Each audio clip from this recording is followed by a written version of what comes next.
नमस्कार, आप देख रहे हैं देश रोजाना। मैं हूं बेनजीर हाशमी। बुलेटिन में शुरुआत करेंगे हरियाणा की बड़ी और खास खबरों के साथ। भिवानी की महिला अध्यापिका मनीषा के शव को दिल्ली एम्स भेजा गया। वहीं अब दिल्ली एम्स में मनीषा का तीसरी बार पोस्टमार्टम कराया गया। बताते चले कि इससे पहले भिवानी सिविल अस्पताल और रोहतक पीजीआई में मनीषा का पोस्टमार्टम हो चुका है। दरअसल परिजनों और ग्रामीणों की मांग पर मनीषा का ये तीसरी बार पोस्टमार्टम कराया गया है, जहां अभी तक की 2 रिपोर्ट पहले ही सामने आ चुकी है, जिसमें मनीषा के शरीर में कीटनाशक मिला है।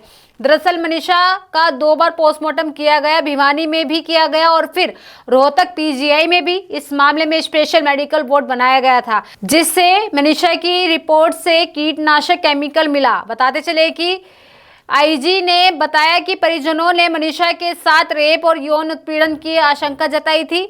उसकी भी जांच कराई गई, लेकिन जांच में ऐसा कुछ सामने नहीं आया। आपको बताते चले कि परिजन अभी भी ये बात मानने को तैयार नहीं है। परिजन और कमेटी का कहना है कि उन्हें हरियाणा पुलिस और प्रशासन पर भरोसा नहीं है, क्योंकि उन्होंने मामला दर्ज करने में लापरवाही बरती थी। इसीलिए उन्होंने सीबीआई जांच और एम्स में पोस्टमार्टम की मांग रखी। अब तीसरी बार दिल्ली एम्स में मनीषा का पोस्टमार्टम हुआ। इसके अलावा हरियाणा सरकार ने मामले की सीबीआई जांच की भी मंजूरी दे दी है। ग्रामीणों के अनुसार कल सुबह मनीषा का अंतिम संस्कार किया जा सकता है। वहीं हरियाणा के करनाल जिले से भिवानी टीचर मनीषा मौत जैसा मामला सामने आया है, जहां इंद्री कस्बे में सड़क किनारे झाड़ियों में नाबालिग लड़की का शव मिलने से सनसनी फैल गई।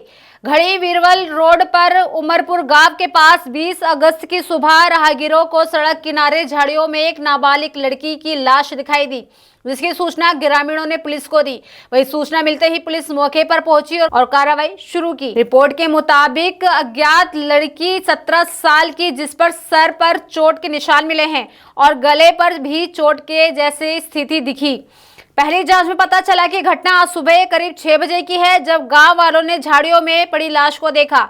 तुरंत 112 को बुलाया गया। इसके बाद पुलिस मौके पर पहुंची और जांच शुरू कर दी गई। मामले की गंभीरता को देखते हुए एफएसएल फॉरेंसिक साइंस लैब की टीम को भी बुलाया गया। लड़की ने काले रंग की पैंट और लाल रंग की टी-शर्ट पहनी हुई थी।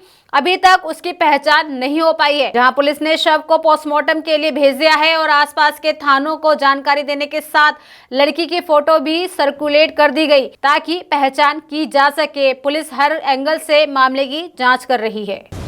हरियाणा के झज्जर जिले में आज सुबह भीषण सड़क हादसा हो गया। हादसा सुबह करीब 3 बजे कुंडली मानेसर पलवल कटरा एक्सप्रेसवे फ्लाईओवर पर हुआ, जब एक कैंटर और पिकअप वाहन के आमने सामने से टक्कर हो गई। टक्कर इतनी जोरदार थी कि मौके पर ही 5 लोगों की मौत हो गई, जबकि 30 से अधिक लोग गंभीर रूप से घायल हैं। हादसे का शिकार हुए सभी लोग उत्तर प्रदेश के लखीमपुर खीरी के अमन नगर इलाके के रहने वाले हैं। जांच में पता चला कि ये लोग महेंद्रगढ़ में काम करते हैं और फसल कटाई के काम के सिलसिले में अपने परिवार के साथ लौट रहे थे। वहीं पिकअप में कुल 37 लोग सवार थे, जिनमें महिलाएं, पुरुष और बच्चे भी शामिल हैं। यह हादसा नीलोठी के पास फ्लाईओवर पर हुआ, जहां सामने से आ रहे कैंटर ने पिकअप को टक्कर मार दी। टक्कर इतनी जोरदार थी कि पिकअप के परखच्चे उड़ गए और यात्रियों में चीख पुकार मच गई। कई यात्री गाड़ी में फंस गए, जिन्हें ग्रामीणों की मदद से बाहर निकाला गया। हादसे के बाद सभी घायलों को बहादुरगढ़ नागरिक अस्पताल में ले जाया गया, जहां गंभीर रूप से घायलों का उपचार जारी है।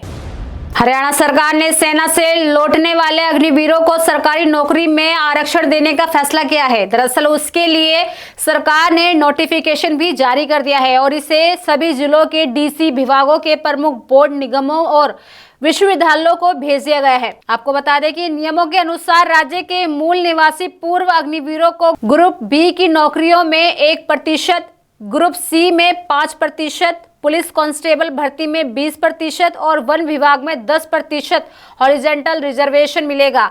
हालांकि आपको बता दें कि अग्निवीरों को सेना की सेवा पूरी करने के बाद सीधी भर्ती में आरक्षण देने का मामला अभी तक विचाराधीन है। साथ ही बताते चले कि हरियाणा सरकार के जारी नोटिफिकेशन में लिखा है कि सरकार ने यह भी फैसला लिया है कि किसी पद के लिए उपयुक्त भूतपूर्व अग्निवीर के नहीं होने की स्थिति में उस पद को वर्टिकल रिजर्वेशन की संबंधित श्रेणी के उपयुक्त उम्मीदवार में से भरा जा सकता है। इसके अलावा सरकार द्वारा यह भी फैसला लिया गया है कि पुलिस कांस्टेबल, गृह विभाग, वन रक्षक, वन्य जीव विभाग, बॉर्डर कारागार विभाग, खनन रक्षक, भू विज्ञान विभाग पदों पर भर्ती के लिए पूर्व अग्निवीर को शारीरिक जांच परीक्षा से छूट दी जाएगी, जो इन पदों पर भर्ती के लिए पात्रता मानदंड का हिस्सा है। वहीं शिक्षिका मनीषा मौत मामले में आज दोपहर हरियाणा राज्य महिला आयोग की अध्यक्ष रेणु भाटिया डिंगावा मंडी के रेस्ट हाउस पहुंची, जहां उन्होंने मनीषा मौत मामले में संज्ञान लेते हुए पीड़ित परिवार के लोगों से बातचीत की। वहीं पुलिस की अब तक इस मामले में की गई कार्रवाई को लेकर भी मंथन किया। बता दें, रेणु भाटिया ने परिजनों को विश्वास दिलाया कि हरियाणा सरकार और महिला आयोग इस मामले में पीड़ित परिवार के साथ खड़ा है। हर पहलू से मामले की जांच होगी। साथ ही कहा कि मनीषा को न्याय दिलाया जाएगा। वहीं इसी दौरान उन्होंने पुलिस अधिकारियों से बातचीत की और इस मामले में हत्या या आत्महत्या दोनों ही पहलुओं की जांच के दौरान परिजनों से संतुष्टि कराने की बात भी कही। आपको बताते चले कि मनीषा का शव तीसरी बार एम्स दिल्ली में पोस्टमार्टम पर भी रेणु भाटिया ने संज्ञान लिया। ये भी बता दें कि मनीषा मौत मामले में हरियाणा सरकार द्वारा सीबीआई जांच और दिल्ली एम्स में तीसरी बार पोस्टमार्टम कराने की मंजूरी देने के बाद परिजनों का रुख नरम पड़ा है।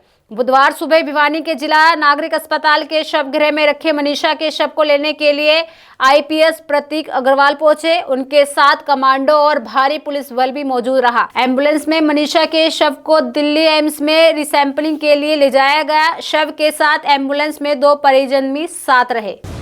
तो ये थी हरियाणा की बड़ी और खास खबरें। कल फिर होगी मुलाकात ऐसी ही ताज़ा खबरों के साथ। तब तक के लिए बने रहिए हमारे साथ और देखते रहिए देश रोजाना। नमस्कार। हमारे साथ जुड़े रहने के लिए देखते रहिए देश रोजाना का यूट्यूब चैनल सब्सक्राइब कीजिए।